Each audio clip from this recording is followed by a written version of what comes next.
Thank you, everyone. I apologize that it's just me. I'm sure you will get bored of hearing my voice, but there's other people as part of this presentation I kind of want to brag about, and I thought for the sake of efficiency, I could get through all of these points. So this is something that I've been talking about for several years now, and kind of most of the people who I've discussed it with have implemented it and experimented with it and seen a lot of success from it.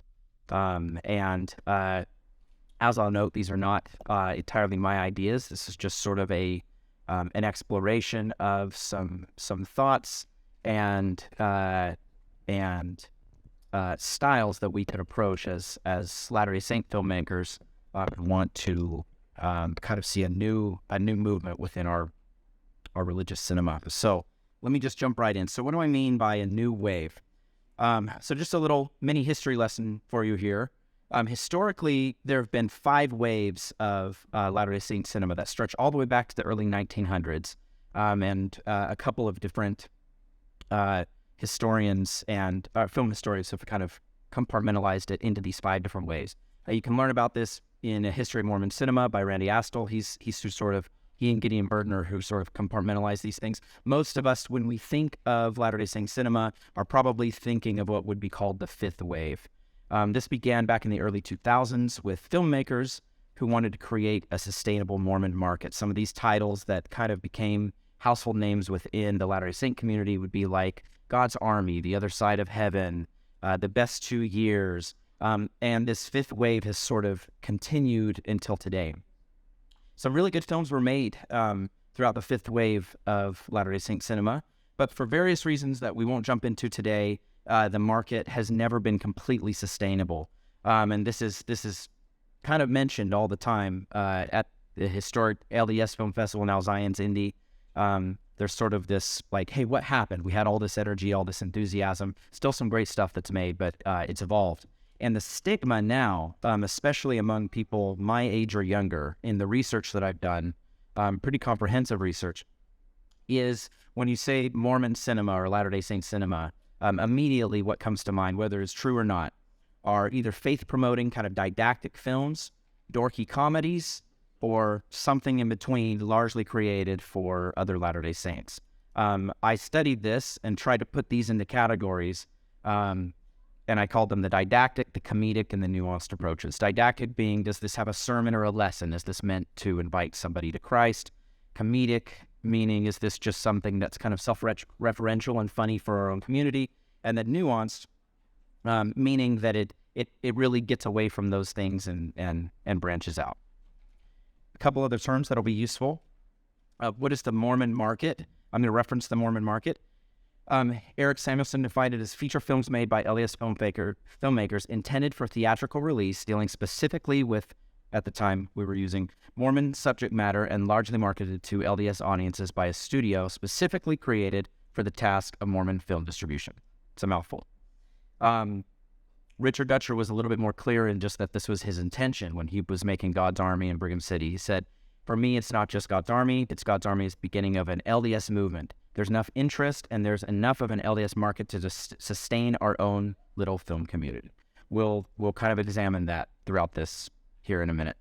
To reiterate, these ideas are not all mine. It's not like this is some brand new explosion of creativity that I'm bringing to the table here. A lot of these questions have been discussed and thought about at length by many different filmmakers, apostles, church leaders, film theorists, etc. This is just addressing that question and realizing that we really do have to dive deep if there's going to be a growth, there's a sustainability in telling Latter-day Saint stories. And as we can already see, something is already happening, right? There is a shift in the kinds of films that are being made both by our own community and by outside of the community in addressing kind of Latter-day Saint specific content. And so that's something that I'm going to touch on too. And so I'm going to introduce 5 different pillars that I would suggest filmmakers implement into their work if they're going to try to tell Latter-day Saint stories and kind of create a new wave that breaks distinctly from the 5th wave of Latter-day Saint cinema and how different it is and with different aims. So the first pillar is this idea that Mormonism, and I'm using that term on purpose, Mormonism as an umbrella term, anything that has ever had anything to do with the Latter-day Saint movement. So this includes fundamentalism, this includes church history, this includes the pioneers, this includes cosmology, beliefs, all of it is a strange attractor. Now, what do I mean by a strange attractor? Terry Rossio, the screenwriter for Pirates of the Caribbean, for Shrek, he's very successful, proposes that the way to make a story more interesting is to incorporate a strange attractor, which he just means something unique that is also compelling. So, for example, pirates are interesting. Pirates with ghosts or ghost pirates is more interesting. Ghosts are the strange attractor with that. And so he talks about this kind of special flavor, the special something that you put into your work to give it a strange attractor. And the first pillar of this new wave movement is that Mormonism functions as a strange attractor. Gideon Burton said, Mormonism has been fodder for pop culture since the beginning of the faith. And while this has been true historically, I'm also going to demonstrate that this is becoming more and more true. So just right at the beginning, the first Sherlock Holmes adventure was about the church. It was like going and finding the mysterious Danites and solving a puzzle with these guys in Utah. There were dime novels. There were movies like Trapped by the Mormons, A Victim of the Mormons. There's movies as Mormons as like vampires and sort of seducing women from Great Britain to bring them over as multiple wives, right? So I'm not making the case here that any of this has been positive or negative. It just is, right? It's a strange attractor. Over the years, this has continued. I'm not going to dissect all of these, but I will just point out that in the past 10 years, somewhere around $500 million has been spent in Hollywood just exploring Latter-day Saint stuff that it's found to be quite interesting. So we've had plays, we've had movies, but what I'm about to jump into is the most recent evidence of this. I'm sure you all heard about Under the Banner of Heaven. It was big on Hulu last year. There were a lot of articles kind of dissecting it, promoting it, going against it, but that might just be the most public example. There are Westerns that deal in sort of a Latter-day Saint milieu, right? Hell on Wheels, that's Brigham Young as a main kind of side character in Hell on Wheels. Godless, that character is the villain. He's like a child of the Mountain Meadows Massacre, and so now he hates all of religion and he wants to punish people for this. Science fiction, we have The Expanse. That giant Moroni is at the tip of the LDSS Nauvoo, a big starship that's meant to carry the Latter-day Saints to a new planet. Of course, there's Battlestar Galactica, which is made by a church member and sort of just takes the cosmology one-to-one. We've got episodic stuff. Missionaries or members often show up as just random little characters or storylines in episodic shows. Whether these are super accurate or not is beside the point. They're just interesting to people. This was just in 2020. This character from the season of Fargo is nicknamed Deafy, and he comes into Missouri. He comes into Missouri from Salt Lake City in the 1950s. He never swears. He won't smoke or drink. Is constantly referring to the Nephites and Lamanites and the 10 lost tribes of Israel. He's even reminded there in Missouri that there's an extermination order out against him, so you better be careful. In the Netflix series Messiah in 2020, that's the President of the United States. He's a Latter-day Saint. I'm going to kind of blow through this, so I can give this pitch deck out, or this slide deck out to anyone if they want it. Tokyo Vice, just watched this last year in April, has a backstory of a whole character that was a missionary, and she ran away from her mission and stayed in Japan. And I even paused the show to read the mission journal because it's good. It's accurate. Crazy. You're all probably familiar with Stranger Things. Once again, that's actually a pretty good talk that the dad is writing for Sunday school, but Stranger Things continually goes back to these Latter-day Saint characters more and more each season.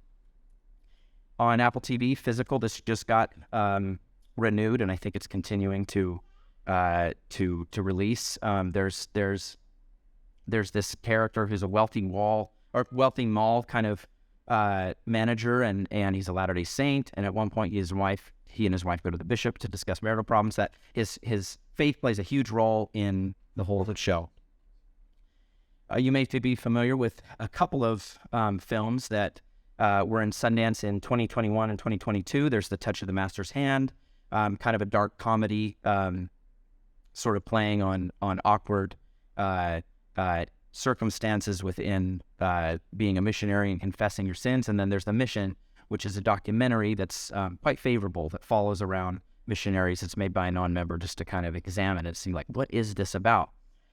The whale. Now, this character was changed not to be a Latter-day Saint anymore, but the original character of this this missionary who visits Brendan Fraser's character was in the play definitely a Latter-day Saint. Darren Aronofsky actually came out and said he didn't keep the character as a Mormon missionary because the Mormons have kind of had a bad run lately, and let's give them a break. So there's that, I guess. Tabloid. This was a documentary now being turned into a film. This had a lot of backlash because it's sort of this. It's kind of problematic. It's about this woman who kidnaps this missionary, rapes him for like days, and it's being greenlit as a comedy. But we'll see if that lasts. Friend of the Family, based on Abducted in Plain Sight. This is I recommend this series actually. Did painstaking research, and the church dynamic plays a huge role throughout the show. Documentary films and shows. All of these up here have been within the past 1 to 2 years. The BBC one just came out, I think, like 2 weeks ago, and they all are rooted in kind of examining Mormonism. The BBC one actually is super positive about the MTC. And of course, we have polygamy, which always sells, always, as a subject matter. Interestingly, not everyone who watches these shows comes away with a completely negative view of polygamy on the whole, depending on the tone of the depiction. So, for example, I didn't put any of the ones that weren't negative up here, but there's a great documentary, might still be on Netflix, that kind of examines two families, and one it kind of works and one it kind of doesn't. My opinion is that until we have the courage to represent our own history with polygamy in a balanced and historically accurate light, we cannot complain about being dragged into that version of it by implication. Because kind of these different groups do it very differently. And as long as Latter-day Saint filmmakers just choose to completely ignore it, then we're colored by how it's done by Warren Jeffs. Shows and even video games. The Last of Us, Fallout, BioShock, very, very clear references to Latter-day Saint characters, settings. Basically, on the whole, and some of these are even more local ones. These are like grassroots projects that I know some of the filmmakers, I don't know other ones. Our faith is inherently marketable, and we can reclaim those intriguing elements that we are sometimes uncomfortable depicting, which happen to be the very elements that appeal to a younger audience or just a general audience. Latter-day Saint stories will be told in a marketable way, whether we embrace them in our work or not. If we want to tell our own stories, we need to become comfortable with more creative risks, where more complex content, ambiguity, and balanced depictions are not a threat.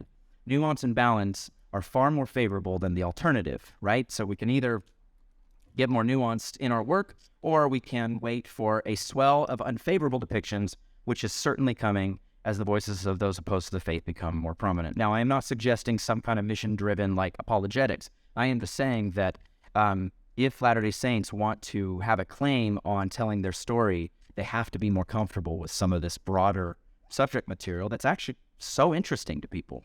In fact, I had a conversation with a pretty experienced producer in LA just recently, and we were talking about filming, and he was like, "Just don't do Mormon stuff." He's like, "Nobody cares. Nobody wants to see Mormon stuff." It's like, anytime you think Mormon, just switch it out for Scientology. And like, no one cares. That's how they think. That's what they think. And I'm like, Scientology stuff like sells really well.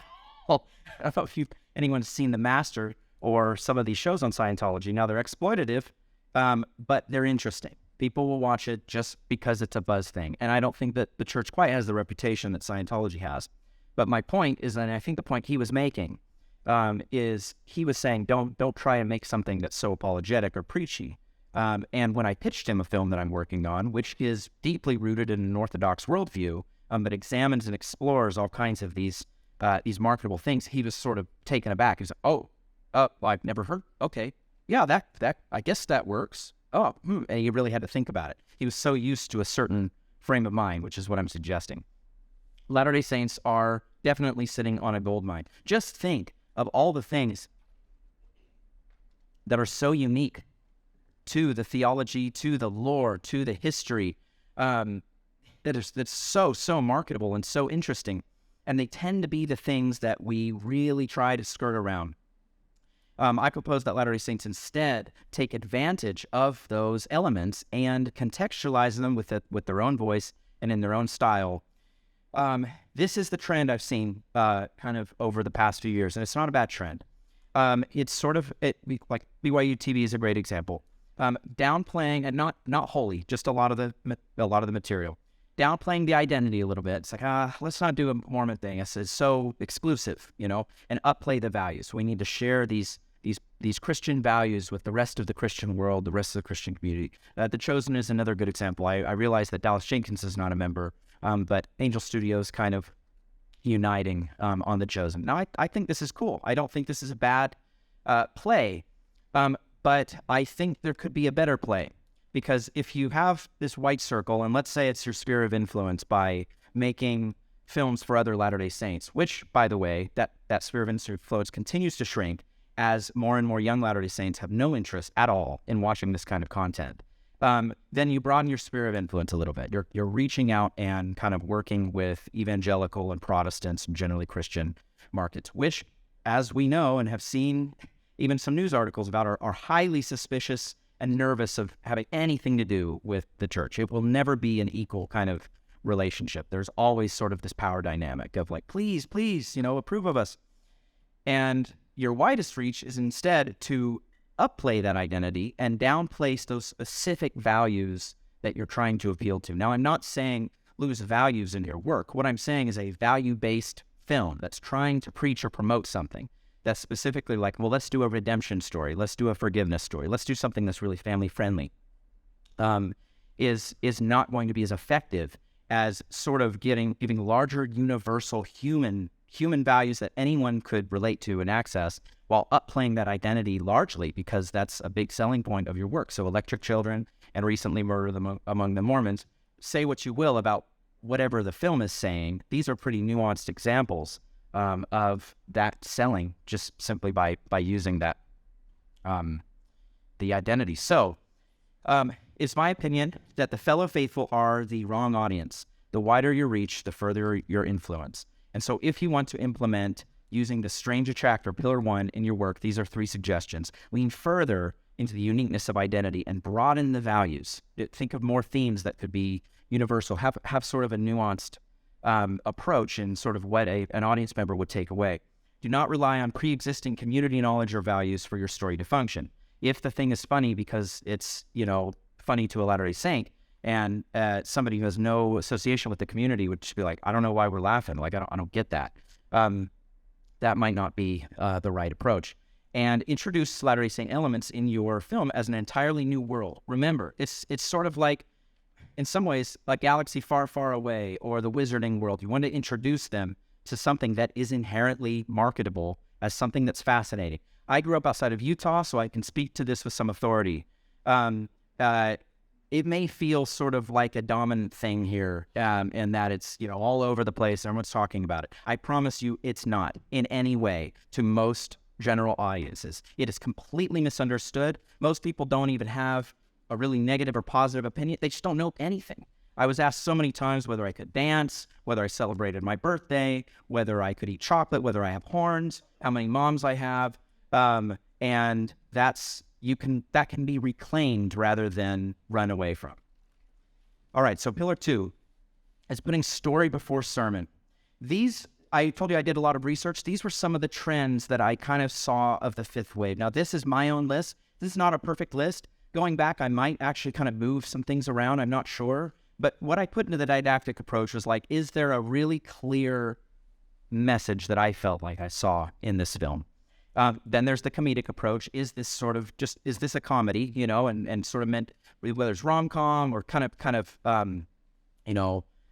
hailstorm stuff. And then the nuanced approach were things where it's like, I don't know that I can really see any clear Latter-day Saint specific or sort of faith specific message to this. Now, I want to be really clear on something as I'm moving forward with this. I love that stuff. That stuff makes me tear up. I grew up on that stuff. My wife and I will still put on old Mormon messages or Latter-day Saint movies on Sunday. It makes me cry. It's beautiful. I believe in the church wholeheartedly. I just think that there is more that we can say. We are not under any obligation to always preach a sermon or preach the gospel through the art. If we are going to preach the gospel, then think of the saying, preach the gospel, and if necessary, use words, right? That's the job of missionaries. That's the job of apostles. So now I'm speaking from a pretty rooted in the institution kind of view here. It's not incumbent upon artists to have to bring somebody to Christ through their art. And ironically, I have found through personal experience that by just focusing on story, only story, inversely, that very thing occurs. People are touched, they're moved, they're like, wow, I'm my heart is softened to just your community or your beliefs or this character. I want to know more. Millennials and Gen Z particularly, we know when we're being preached to. And if you think about movies or shows that you may not like because you feel like it has some kind of agenda, that is what it feels like if somebody is watching a Latter-day Saint film that is really trying to convert the audience. Both members and ex-members can fall into propagandistic tendencies. Messages are not movies, and movies are not messages, right? A film is not a sermon, it's a question. Here are some tensions that exist within that Mormon market because of this dichotomy of story and sermon. Just a couple of quotes. Like I said, this stuff has been touched on. From Mitch Davis, who did Other Side of Heaven. I think one of the most fundamentally unique aspects of Mormonism is the degree to which we're an authoritarian culture. We believe in following our leaders. We don't believe they're infallible, but we kind of act like they are. Therefore, anytime you start tackling any topic of Mormon history, you're in trouble because you can't put a ward on anybody without someone jumping up and saying, wait a second, that guy was the prophet. He's an apostle. He was this. You can't do this. I think that cripples us. I think it's particularly difficult for a Mormon artist to tackle any topic where any Latter-day Saint, let alone leader, is imperfect. It's really difficult to do that because it's easy to be misunderstood. Now, that quote was from a while ago. I absolutely want to acknowledge, I think, just as a film community, we're making headway with this. This isn't discount if there are filmmakers like, wait a minute, I know that, I do that. But I'm not sure that we're really, truly comfortable doing it to the extent that you might need to if you're really going to tackle some of these complicated things. And I'll give you an example of that in just a moment. From Arthur Von Wagner, the church is getting more transparent with its history, but I think our storytellers are still holding back. We're interested in not offending and in making devotional films. They're intended to strengthen and bolster testimonies, but that means they're clearly intended to sustain one specific view of the world. As our faith gets more complicated and we have to wrestle with issues like race and feminism, our films will get more complicated and our stories will reflect that. Here's an example of this. Now, this was almost 20 years ago, but this is just think of this in broader context. It still applies. Portraying true ideological conflict can sometimes prove to be especially challenging for Latter-day Saints, who have often been unwilling to depict the community or even certain characters in a less than positive light. A telling example of this can be found from the set of The Work and the Glory 2, American Zion, where a producer asked if they had gone too far by portraying Joseph Smith as someone who gets angry. This could also be extended to one-dimensional portrayals to the opposing ideology, who say and represent an idea that the text is trying to discredit. These flat strawman characters can be seen all over cinema for and against Latter-day Saints, exemplified by dirty Missourians and vampiric Mormons. So, this story before sermon also applies if somebody is not a Latter-day Saint. Let's say they've stepped away from the faith. Let's say they've moved into a post-Mormon or ex-Mormon space. Then this applies just as much, if perhaps not even more, because someone can feel like they are being objective and perhaps even a bit edgy, and it's not nuanced, and it's just as didactic as it was. In fact, and I mean no offense by saying this, but when I watched Under the Banner of Heaven, by the end of the series, I was like, wow, this really is a Mormon film, because it just clonked me over the head with what it wanted me to get by the end of the series. I actually think that show could have been much better and much more effective in whatever it was trying to accomplish by pulling back and being a little bit more subtle and balanced and nuanced and not taking every opportunity to fire off a pot shot at the church. So here are some suggestions for creating balanced themes. Number one, show both sides of the theme. Play the devil's advocate. Give your Missourians a few good reasons to get these Latter-day Saints out of here. They come in together. They vote as a block. They will not compromise. They say this land belongs to them, that God has given it to them, and you're just trying to live your life, and here they show up. Strong internal conflict, a war within your characters.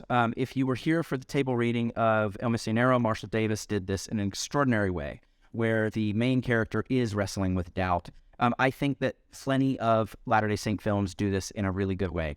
The Best 2 Years does this. The Saratov approach does this. But definitely give a full internal conflict and let the stakes be real. And then finally, illustrate the theme in action. So show it, don't tell it. Have some visual motif or something to give your message instead of like letting the character spell out like, isn't it wonderful that God loves us? Look at his hand, and it's like clunk, clunk, clunk. Okay, I apologize. I have a lot of passion. That's why I said I mean no disrespect. This is coming from a place of love, and I want us to do well. I've done this stuff too. The third pillar is no sermon of form. This could probably ruffle the most feathers, so bear with me. What do I mean by sermon of form? Well, I'll get to that. Brigham Young said, "It is your duty to study to know everything upon the face of the earth in addition to reading the scriptures. We should not only good and its effects upon us, but evil and its consequences." He continued, "If I do not learn what is in the world, from first to last, somebody will be wiser than I am. I intend to know the whole of it, both good and bad. Shall I practice evil? No. Neither have I told you to practice it, but to learn by the light of truth every principle there is in existence in the world." Latter-day Saint filmmakers and audience is more than the filmmakers. And again, this is why I suggest don't worry about the Latter-day Saint market. The Latter-day Saint market will be moved by curiosity to find out what's happening if attention is being given to the community. But the Latter-day Saint market is extremely particular and sensitive in what it will allow or not allow in the work that it consumes. There is a major aversion to content, to conflict, to anything of any kind that might feel adult or mature. Orson Scott Card said, "Some of my most powerful passages are devoted to the depiction of evil. People are profane, people are cruel, people suffer, people inflict suffering. There will undoubtedly be some who read my work and misunderstand. Because they don't understand how fiction works, they'll see evil depicted and think it is advocated. They'll search for some overt statement of my testimony and never find it." Orson Scott Card is deeply devout, has written extremely successful science fiction works, and here he is laying out when he was around 26 or 27 in this essay, which he stood by all these years, how evil in fiction works. There's evil depicted in fiction, and by evil you can substitute that for content in some capacity, whether that's language, whether that's violence, whether that's even nudity or sexuality in some tasteful sense.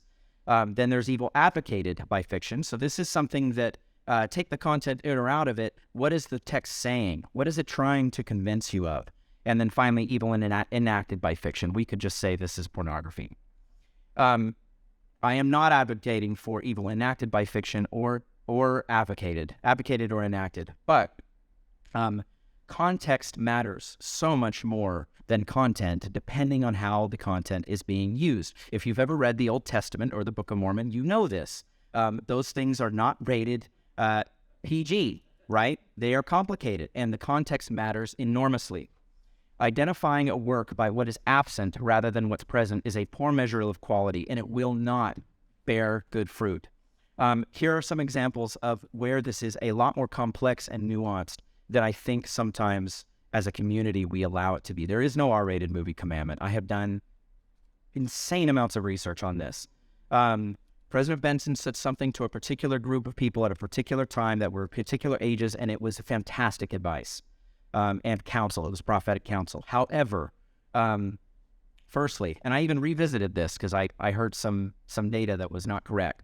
Corianton, what came out in 1931, I believe, this big feature about Corianton had both sensuality and some light nudity in the film. It was really liked by Latter-day Saints at the time. The film sort of fell apart for other reasons, But this was embraced by the Latter-day Saint community. The Tabernacle Choir is in the film. The general authorities gave their full consent. They said, that's great. I think that that generation had a pretty clear understanding of context versus content. Things were not being depicted as something other than what the group believed they should be, so they were lightly explored in a way that would make modern Latter-day Saint audiences extremely uncomfortable. BYU's Theater and Media Arts program, which I attended, has some internal documents and policies for how to deal with this kind of thing.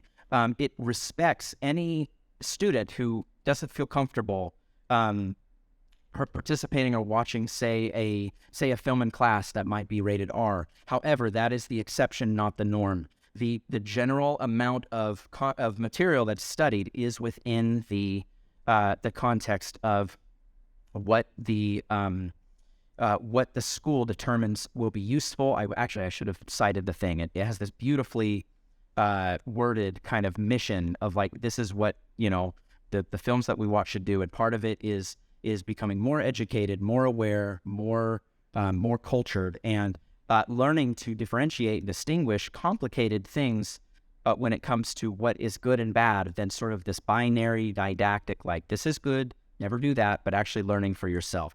And then finally, I would suggest that the new Strength of the Youth pamphlet sort of just hits the nail on the head with this, which is that it encourages youth to be mindful, to follow the Spirit, not to justify themselves in what they're watching, but to follow the Spirit and know sort of what their parameters are, or in other words, teaches them correct principles and lets them govern themselves. So also, kind of as part of this sermon of form, I think sometimes we can overemphasize how was the work produced. Was everybody on the film kind of a card-carrying temple recommend holder? Was the gaffer worthy or a member of the church? Was the best boy electric a member of the church? Were all of these different people contributing? How about the actors? This kind of focus on and granularity on whether somebody is a member or not is losing sight of the story, and can be very similar to worrying about, well, let me put it this way. What matters most is what are the writers and directors, what is their intent, where are they coming from, and use the best talent available to you. Use the best tools. Use the people available to you who will create the best work. So here's how to avoid sermonizing through form. Family friendly does not equal a better movie. It doesn't make it more spiritual. It doesn't make it more universal. It does make it good for a family. And I love family friendly content. But there are also, kind of in the spirit of leaving the premortal life to have experience, to know the good from bad, leaving Eden to know the good from bad. There are times and situations where it is absolutely appropriate for Latter-day Saints and Latter-day Saint filmmakers to do things that are for adults, watch things that are for adults, that a child can handle. Use discretion with that, but I think you get what I'm saying. Spirituality is found in complexity, and no consideration should outweigh the story, especially kind of focusing on how the thing was made rather than what it was made about. Now, don't abuse that, obviously. That's ethical and highlight a diversity of voices. But don't over obsess about that at the expense of the story. Pillar 4, excellence and expertise. This should just kind of be a given. For Latter-day Saint films to continue to flourish or to broaden, we have to have a range of filmic knowledge and expertise. I think a lot of Latter-day Saint filmmakers who are in the space now do this very well. This is more for young up-and-coming filmmakers who are deciding whether they want to explore these stories. If you put out bad work, you will get bad results. And at the end of the day, whether the movie is really good or not, whether it's critically viable, whether it is commercially viable, that will determine whether more films like that are made.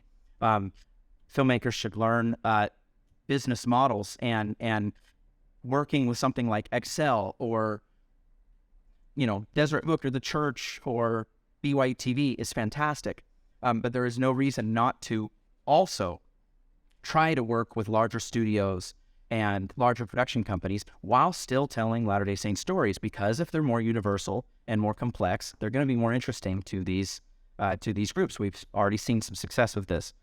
And then community. Community is vital. Latter-day Saint filmmakers have to work together and help one another, which is why Zion's Indie and the LES Film Festival are so great.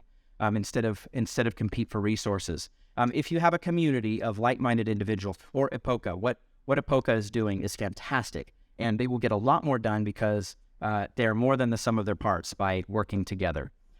If Latter-day Saint filmmakers can find a like-minded community to explore some of these things and not stake out on their own, their work will be enhanced. Think of, and we've seen some of this within our own past as the church, the Art and Belief movement, but there's also the Inklings, that's C.S. Lewis and Tolkien, the movie Brats. I'm sure you recognize some of those filmmakers there. They looked at each other's work. They were not afraid to criticize one another, but they were all in the same camp of like, hey, we're buddies. We want to see each other succeed. And if you're bound by a common community or heritage, that helps a lot. These are just some of the community members that I engage with, who are making stuff that incorporates this sort of new wave idea into their work. Some of those films are mine. We have some of those people in this room. We've seen a lot of success with this. Luis Puente, who's in here, made I Have No Tears on My Spry, his feature version of this that he's working, that will undoubtedly get into Sundance. It better, Luis, I guess I've just said a before. It will undoubtedly get into Sundance, is a new wave piece. Missionero, Marshall's film that we did the table read for last night, is a new wave piece. I could talk all about these projects. Suffice it to say that helping each other on projects helps a ton. Finally, Pillar 5, which is identity and intent. Who should be telling Latter-day Saint stories? What do I mean by this? This is complicated. As soon as you start calling something Latter-day Saint, cinema, we have a notorious problem of being able to define what that is. Is it just anything made by Latter-day Saint? Is it anyone who is an active member of the church? Is it somebody who used to be, but they're not anymore, but they had some experience with that? Is it someone who grew up in Salt Lake and they've never been a member, but they sure know a lot of Mormons, and so, they can do it? Is it somebody who's just making something about Latter-day Saint cinema? I do not have the authority to answer these questions. I don't know that anyone does, but I think there are some useful questions that someone can ask themselves if they are wondering whether something qualifies as Latter-day Saint cinema. Maybe a useful question would be, do you have a claim on that identity? Would you feel comfortable calling yourself a Latter-day Saint? And in turn, maybe that determines whether something is Latter-day Saint cinema or not. Is there some level of claim on a positive experience, even if it's fraught with complication within the church? Is there some level of, I want to do this because I feel a part of this? It's hard to say. I propose that the intent of the filmmaker is far more important. If the filmmaker is someone who hasn't been to church in 15 years, but boy, do they love it and they believe it, and they're a talented artist and they just want to explore these things because it's still there in their heart, all of their struggles aside, I would say that should absolutely be included. If the person goes every single week and they're active and they're part of the church, but they don't actually really believe in God or know if they do anymore, but they're trying to work it out and they want to pour some of that into their art, I would say that should qualify. I'm not the authority on this. I'm almost done. I'm going to plow through these last ones, I think. What I will say is that AFI, we have a friend who is at AFI, and in her introduction, categorized Latter-day Saints as an underrepresented voice, that Latter-day Saints in media don't represent themselves enough or are not able to. So there was a lot with race, there was a lot with gender and sexuality, and then there was religious minorities. And Latter-day Saints are absolutely a religious minority. They may not be in Utah, so don't throw that around, because in Utah we're a majority, but outside of Utah, it is an underrepresented voice for sure. And Latter-day Saints would do well to think of themselves that way and examine and tell their story in complicated ways without letting their own community stop them from doing so. it would be important as part of identity to highlight intersectional Latter-day Saint voices. These are just some of the talented filmmakers who I know who are both members of the church and also come from various cultural or racial backgrounds and blend the two of those things. By blending the two of those elements, the work becomes far more original and interesting and reflects even to a greater degree ideas and concepts that have not been explored. Now, I just want to note that this is being done and has been done. Stuff that I or we would consider new wave can be found throughout all kinds of work throughout the past 20, 30, 40 years, right? I think it's a fluid thing. This is more useful for just asking oneself, am I applying these 5 pillars to my work to see more success? So here are the questions of qualifications, just to recap. Claim on the Latter-day Saint identity intent. What is your claim? What is your intent? If you're making something that is really critical, are you balancing it with something that could be beautiful or positive? Are you trying to find nuance instead of letting your story become lopsided or either cynical or didactic? Delineating between unfavorable and unfair depictions. I think as Latter-day Saints, we're pretty bad at this. There are absolutely unfair depictions of the church. And then there are unfavorable ones, which are totally fair. And we have to be able to learn that those things feel the same, but they're not.